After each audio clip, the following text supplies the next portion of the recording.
when you talk about reparations, I think there's a lot of confusion. What does that mean?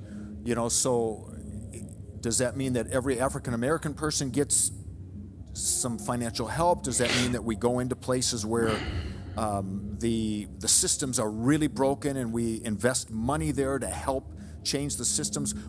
Tell us a little bit what that would look like. Well, one of the first reparations would be to repent of systemic racism and try to remove all of the vestiges, all of the remnants of it that exist systemically. Good morning, good afternoon, good evening, wherever you're watching from. Welcome back to my YouTube space. I am the Kenyan Beast, of course. We are doing it the African way every day, every time. Now, today's video is very different because the reaction that I'm going to do, the video is very long, and I want you to watch that video. These are two pastors, a white pastor with a black pastor.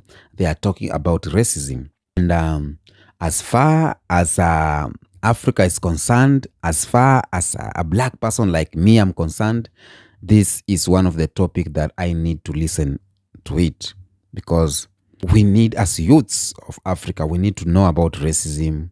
After knowing about racism, we need to know how we can end racism.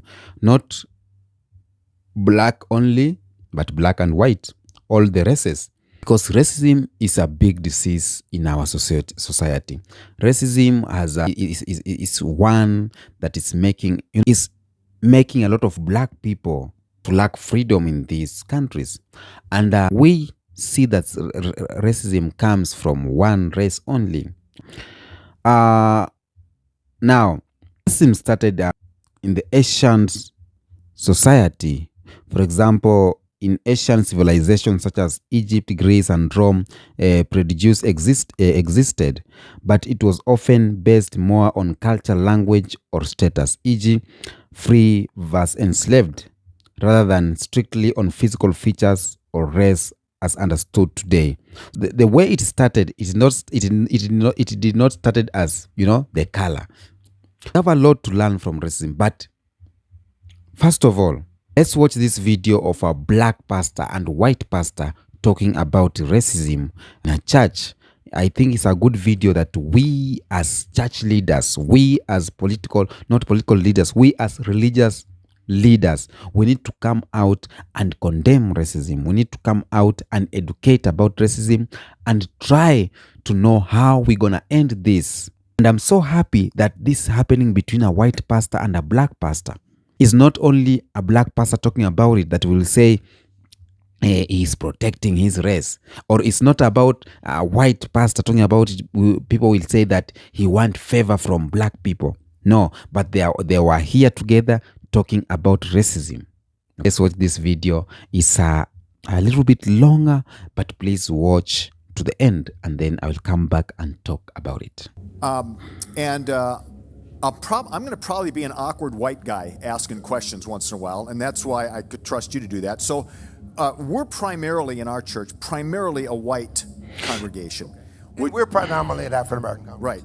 And so, first question, do you prefer to be called black or African American? African American. Okay. Yeah. And is that true for you, or is that true for, would you say, mainly the majority? I mean, back, maybe 10, 20 years ago, maybe the late 80s, there was a discussion because, there was a transition from, when I was a little boy, I was colored. Yes, right. Then from colored, we went to Negro. Mm-hmm.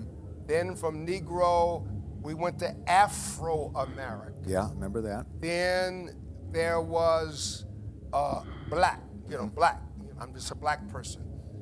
But in the late 80s or early 80s, we talked about African American because it represents our roots as a people, Africa, and we are American. And so that has stuck. I don't know that there'll be a change. That is pretty much the accepted term, okay, because it represents our dual heritage, yeah, African and American. Now, would you, to the best of your ability, explain what you consider to be racism? It's a big question, but what is racism? I brought a couple of slides because I think it's very important as we have this discussion that we understand definitions. So the first slide there, the first one is a simple definition of racism, and that is prejudice plus power is racism. Years ago, I did a presentation on racism for the Maricopa Community College District back probably in the 80s, and so I began with the discussion that all of us are prejudiced. Everyone has prejudices, and prejudices can be neutral, they can be good or bad. But racism is prejudice plus power. So you're prejudiced, but you have the power to inflict your prejudice upon those people over whom you're prejudiced, especially if it relates to race. And so the footnote to that is it's very difficult with that definition for an African American to be a racist. An African American can be prejudiced. But if we are not in power in the government, if we're not in power in the city, in power in the situation, we can be prejudiced but not racist. And so that's a definition. But for tonight, I looked up a recent one, and from this article, Black Lives Matter, Community on Racism and Public Health, here's a definition I accept.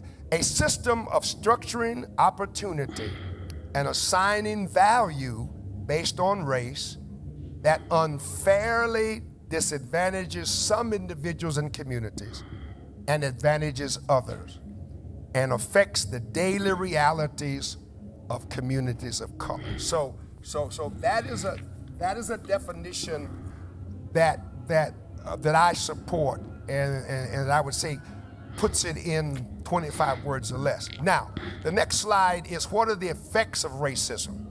And this slide is a slide from a message I did in February during African American Heritage Month at FIBC, and the title was A Balm for Black Underprivilege, and I'm gonna show you, I'm gonna define that to you in a moment. But just to let you know how talking about racism is even controversial in an African American church. The day I preached that message, I lost 2 members. It was an interracial couple, and the spouse was really upset because she didn't understand, or she thought I was saying that all white people are bad, and I wasn't saying that. But here, this slide was up there. It said the effects of racism include fear, hatred, low self-esteem, cruelty, harassment, social conflict, and psychological pain. The Library of Congress notes that racism can prevent access to social services and opportunities such as education, health care, and employment. Therefore, racism violates the civil rights of individuals. Victims of racism often become bitter, anxious, and angry, which can lead to violence. Now, the next slide it came from that message. It said that we've got to ask God to heal our old wounds if we expect to move forward whole. And I put a footnote that racism is America's unforgiven sin because this country has never repented of it nor asked for forgiveness for it. And then a colleague of mine, the Reverend Aaron Tamayo, she used to be executive director of the Arizona Faith Network, which was formerly the Arizona Ecumenical Council. She gave us in a presentation this definition of white privilege. White privilege refers to inherent advantages possessed by a white person on the basis of their race in a society characterized by racial inequality and injustice. What that says is that by virtue of a person being white, he or she in America that is known for systemic racism, in many circles, a white person walks in the room and has advantages that a person of color does not. A negative way of putting it is that if you're going shopping in a store, many of us who are persons of color have seen people follow us.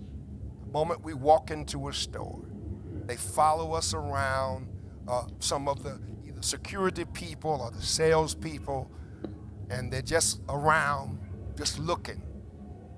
I don't know that it happens to white people all the time, but it happens to people of color a lot. So that's an example of white privilege. And the last and the final slide I want to share with you, in that message, I coined something that cannot be found anywhere.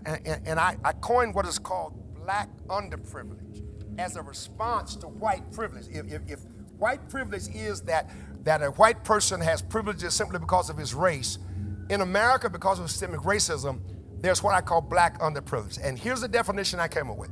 Black underprivilege refers to the ever-present disadvantages and discrimination experienced by black people who are deprived of the expected and or accepted perspectives and standards of living granted to white people in cultures that perpetrate and perpetuate systemic racism and abhorrent injustice against people of African descent. So the example I gave you of being watched going into a store, that's an example of what I call black underprivilege. I didn't bring it on myself. I am who I am. But the system says, watch black people who come into a department store. So I wanted to lay those out there as some definition. And if you want to ask anything about those, or if you want to raise a question, I'd be glad to. It's so fascinating, but there's so many questions I could ask. But the first one that I think is really important here is you're talking about a system that is built into the fabric of our country that in some ways I think can be really helpful because in one way it depersonalizes. It doesn't say, Tim, you're racist because you're a white guy, but you're a part of a system where I have benefits just because I'm white that you didn't have or don't have. And I think sometimes white people feel like we're constantly being told we're racist, and many of them really aren't, right? But we're in the system that advantages us. So we think it's an ism. It's an ism, and I put isms in the category of when Paul talks about in Ephesians 6 the powers and principalities that be, the rulers in high places, the rulers of darkness. Racism is an ism. I think racism is demonic. Okay. And so, yes, it is a system that affects everybody positively or negatively. Mm-hmm. And so I think about the story that we just had in the news a couple of weeks ago about the African-American young man who was stopped, was it near Kingman? Because he had the little tree in his car, the scent thing, and the officer stopped him, right? For like 20 some minutes, right? Sure. So that wouldn't have happened to most white men or women, right? So is that an example? Yeah. My second son, Matthew, is here. His son, my grandson, Matthew the second. When Matthew and his brothers and his sister were early teenagers, as his parents, we had to teach them how to respond if you ever stopped by the police. Mm-hmm. What to say, what not to say, what to do, because the assumption is that most police officers, especially those who are non-African American, bring the baggage of centuries of systemic racism. Not that they're bad or evil, but they've been taught if you stop a young black male, be careful. Mm-hmm. Might be selling drugs, you might have a gun, they're gonna badmouth you, etc. So we have had to teach our young boys and our young girls things like that. My children have come home from school when they were in elementary school and have been treated differently by the teachers and the professors. I'll give you an incident that happened to me. I went to an integrated community college, Coffeyville Community College, and God blessed me to be an honor roll student. I was in the Phi Theta Kappa, the Honor Society, and I took a math class as an elective as I getting ready to graduate, as a computer kind of math class. And the teacher was from Mississippi. It was a male teacher, white teacher from Mississippi. I happened to ace the test. And it was a computerized test. And when I got the grade back, he said, you can't ace the test. That's impossible. Well, I aced the test. And he said, you can't. That's impossible. So I went home and told my grandfather, lived around the corner, he was leading our community. He said, I'm gonna come over and get him. I'm gonna come get him. I mean, he said, you want me to come over and get him? But this white professor from Mississippi could not handle a black man, black student, acing a computerized test. And the evidence was there. And he said, you can't do that. That's a small example of racism. Do you still experience it? You've got street cred now. You're a leader in the community, but do you still experience that racism, the structures and so on? Yes, I do. Do I experience personally? Now, one, I've been stopped by the cops twice, 2 or 3 times, as an adult, as a pastor. But it's one time I was coming home and I was almost home. I was so sleepy, I was weaving, and so the cop came up behind me and stopped me. Came up, he said, "Sir, have you been drinking?" I said, "Sir." I said, "No." I said, "I'm a pastor. I'm tired." I said, "I'm 1 mile from home. I'm just trying to get home." I said, "I probably was weaving." He said, "Look, please be safe, sir, and go home." So I've never been stopped because I was black. I don't think he stopped me because I was weaving. Right. But systemically, the system has spoken against me. I have experienced racial issues, like in buying a house, going to a neighborhood. Well, are you sure you can afford to live here? You haven't even checked my bank account. And then just the whole system. I mean, the racial justice. We're currently involved in the Arizona criminal justice system because our new Supreme Court Justice, Mr. Montgomery, when he was the county attorney, we went to him and asked him, and he showed us his own data, where African Americans represent 6% of the Arizona population of Maricopa County, but 3 times that of the people who are arrested and who are prosecuted. And so I and some other community leaders said, okay, why are blacks being arrested and prosecuted so disproportionately than other races and of white people? And he said, I prosecute who I'm brought. So you go to the police.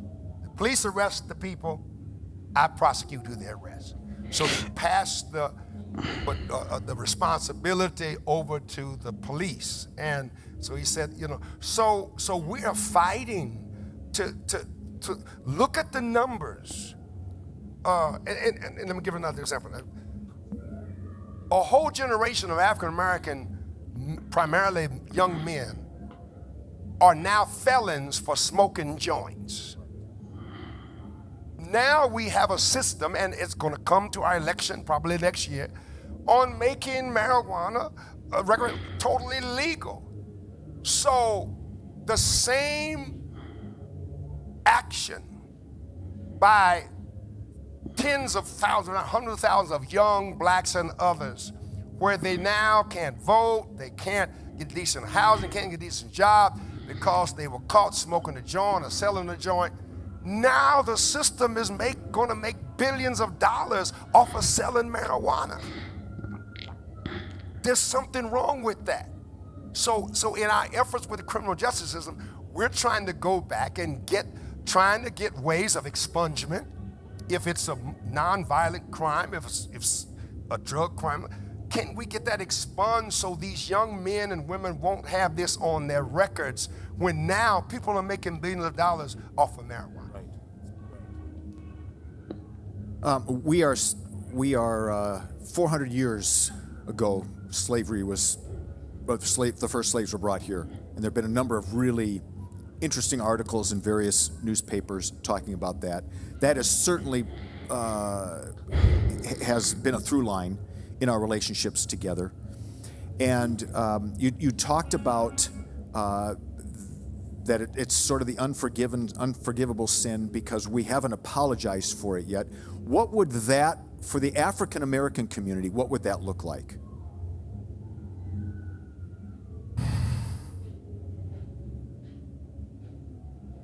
Well,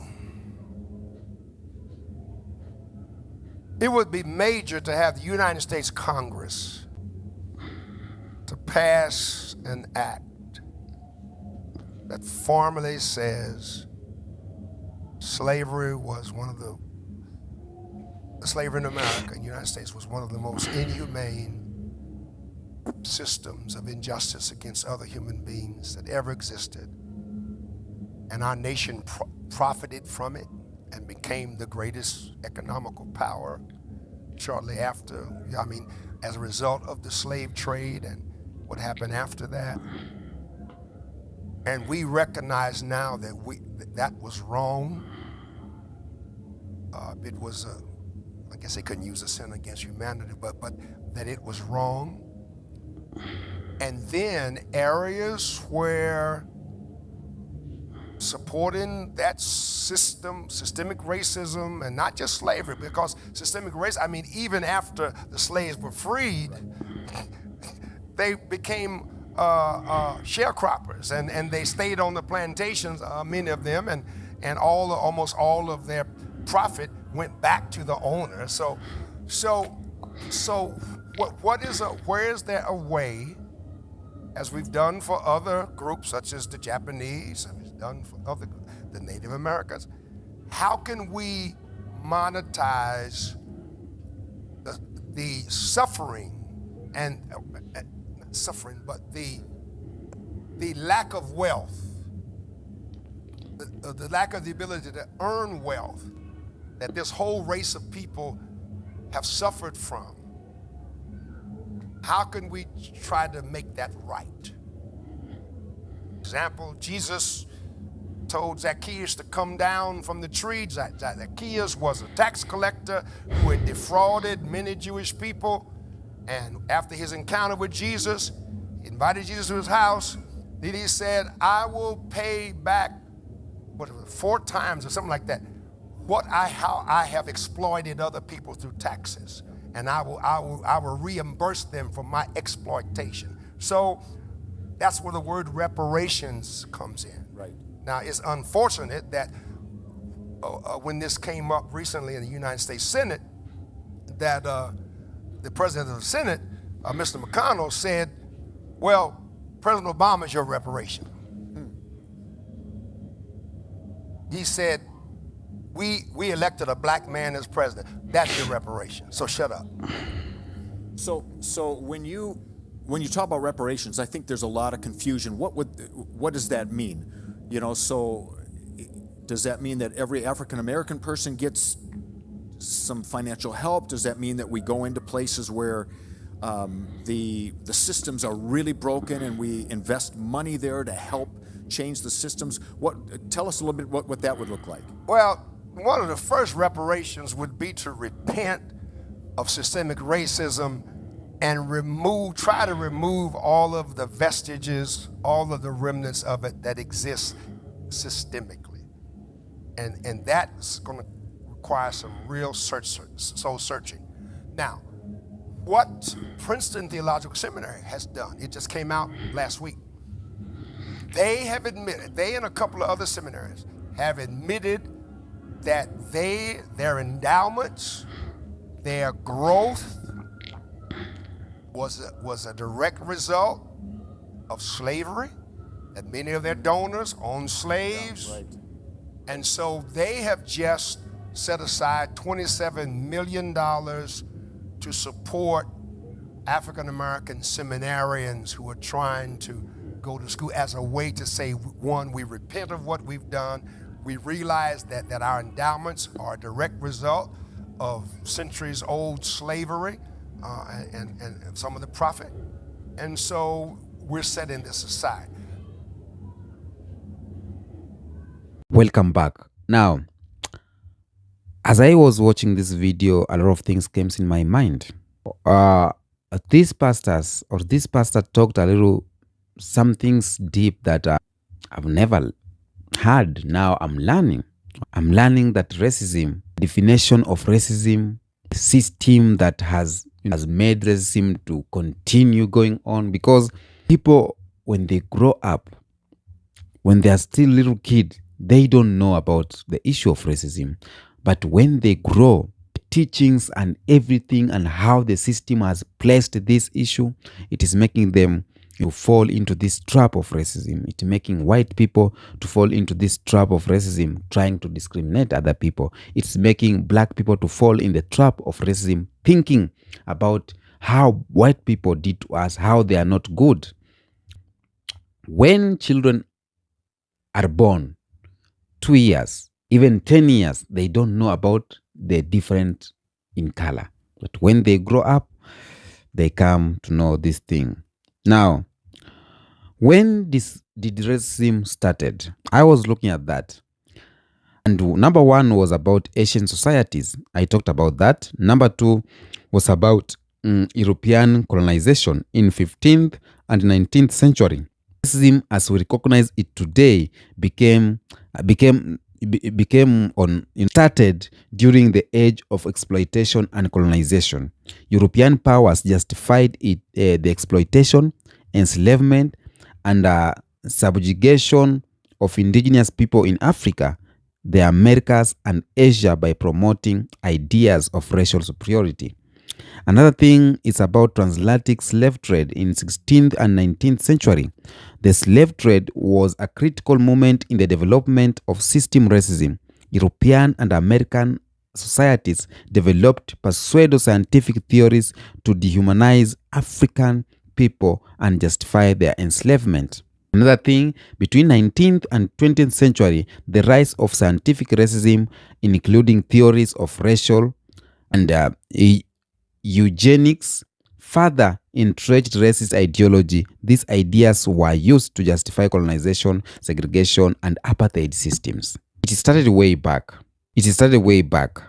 But this pastor has talked a lot. All I can try to talk on this video, because it was long, I just want to finish it. How can we end racism? How can we end racism? Number one, education and awareness. Teach history and context.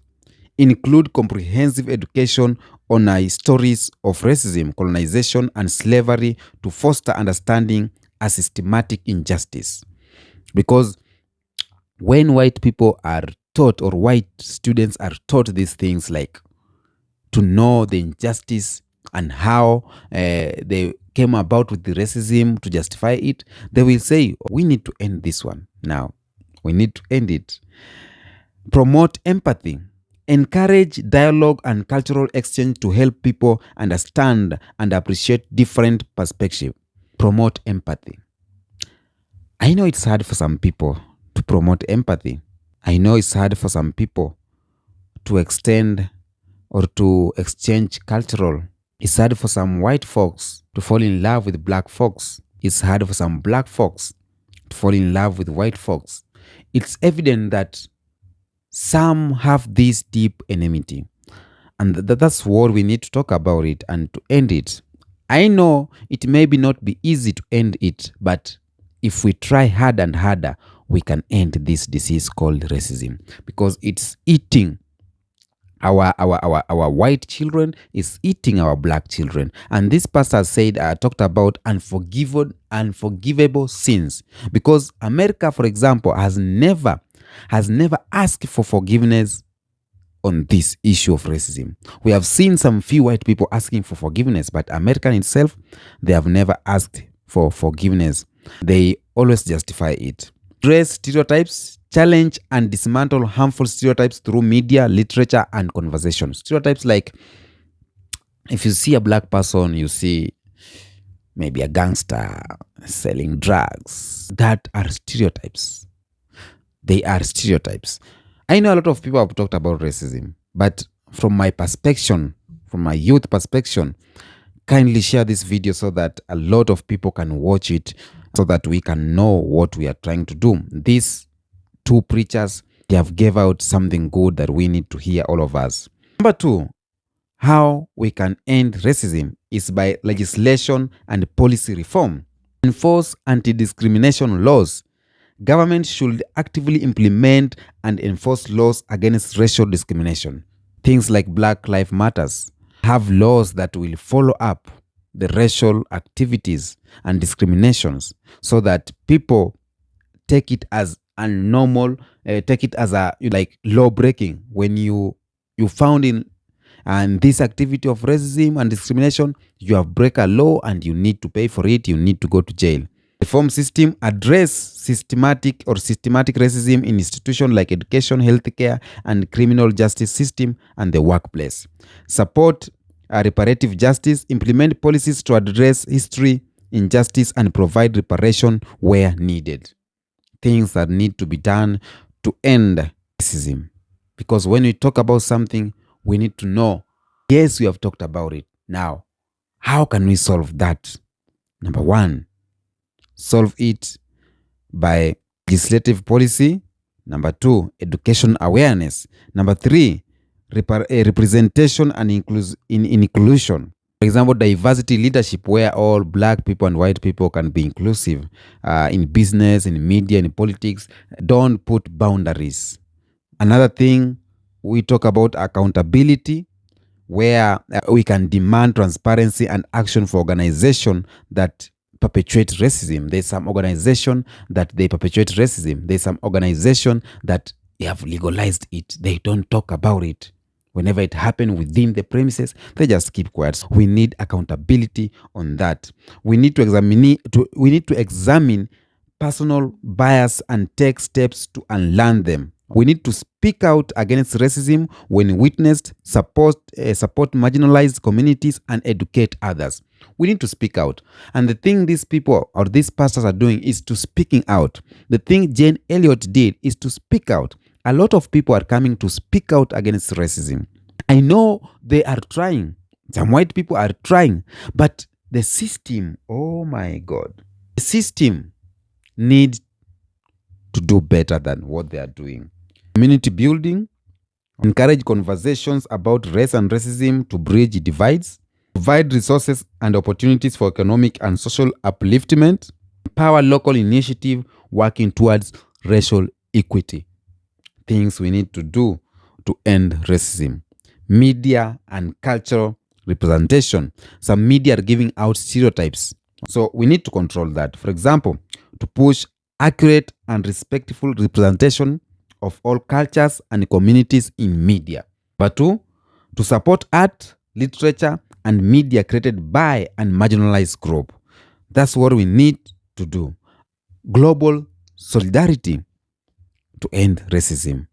So there's a number of things we need to do to end racism, and all of this will only happen if we accept, if Black people accept that we need to end racism, white people accept that they need to end racism. And when they do that, we will have a better world. But let me tell you something before I finish. The system will not allow that. I don't know. The system will not allow to end racism because this is what is making them to be superior.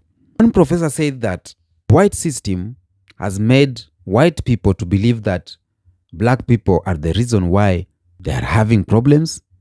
They don't have employment, sleeping in the streets.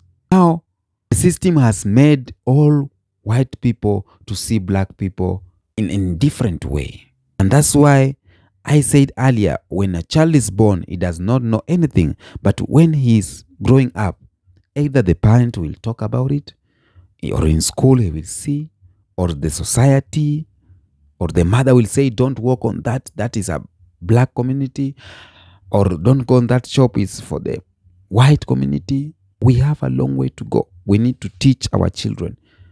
We can only end this when we start from our children, because they introduced this from the children. So we need to end starting from there. It's high time that we wake up as the world. The world is very good, but racism, we need to talk about it. We need to condemn it because it is a worst disease that I've ever come across. White people or white race, they use it for supremacy. I cannot, as a black person, I don't know if black people can be racist to white people. No. The system has made it can't happen. That you mzungu, you are so white, blah, blah, blah. It can't happen. This thing, it is long gone. But I know one day it will come to end. And we will do that when Africans unite. When Africa becomes superior, that means that it will be so hard for the other race to hold that supremacy because we will be superior. So it will be automatic, a change of guard. But we don't want that. We want respect and peace between us because we are living among us, whites in blacks and blacks in white community. We need to have this peace. Tell me what you think about this topic. Until next episode, peace be with you.